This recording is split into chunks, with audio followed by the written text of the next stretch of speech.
नमस्ते फ्रेंड्स, मैं नीलेश उज्जैनकर आप सभी का स्वागत है। इनकम टैक्स डिपार्टमेंट द्वारा 29 जुलाई 2022 को एक नोटिफिकेशन इशू किया गया है, जिसके द्वारा इनकम टैक्स रिटर्न वेरिफिकेशन का जो टाइम लिमिट है, उसे 120 दिन से कम करके 30 दिन किया गया है। अब तक हम हमारा income tax return electronically file करने के बाद उसे 120 दिन के अंदर ई वेरीफाई करते थे। या तो हम उसे ई वेरीफाई करते थे या उसे साइन करके हम बैंगलोर भेजते थे। लेकिन अब उस टाइमलाइन को 120 दिन से कम करके 30 दिन कर दिया गया है।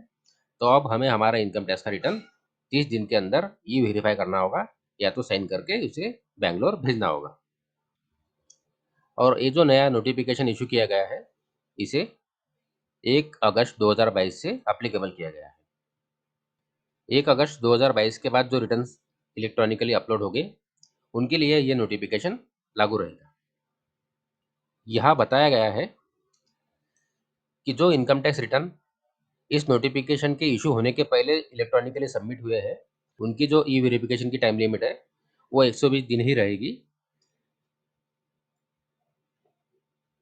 और इस नोटिफिकेशन के इशू होने के बाद जो रिटर्न्स ऑनलाइन सबमिट होंगे, उन्हें 30 दिन के अंदर ई वेरीफाई करना होगा।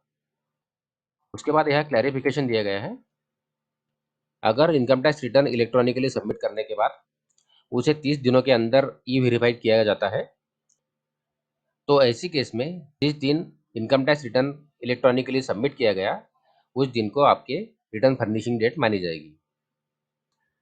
और अगर income tax return electronically submit करने के बाद उसे 30 दिन के अंदर ई वेरीफाई नहीं किया जाता है या उसे साइन करके सीपीसी बैंगलोर नहीं भेजा जाता है, तो ऐसी केस में जिस दिन उसे ई वेरीफाई किया जाएगा या उसे सीपीसी बैंगलोर भेजा जाएगा, उस दिन को आपकी रिटर्न सबमिशन डेट मानी जाएगी।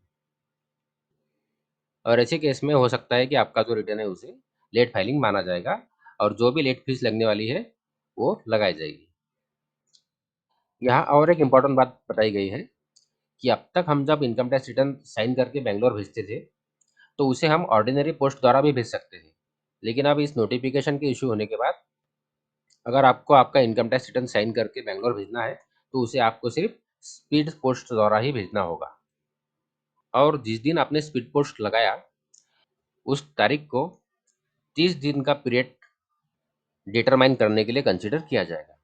तो ये जो नोटिफिकेशन है, ये 1 अगस्त 2022 से एप्लीकेबल होगा। इस नोटिफिकेशन के इशू होने के पहले जो जो रिटर्न्स इलेक्ट्रॉनिकली सबमिट हुए हैं, उन पर इस नोटिफिकेशन का कोई प्रभाव नहीं होगा। आशा करता हूँ कि इस वीडियो की जानकारी आपको यूज़फुल लगी हो। अगर इस वीडियो की जानकारी आपको यूज़फुल लगी हो, तो वीडियो को लाइक करिए, चैनल को सब्सक्राइब करिए। धन्यवाद।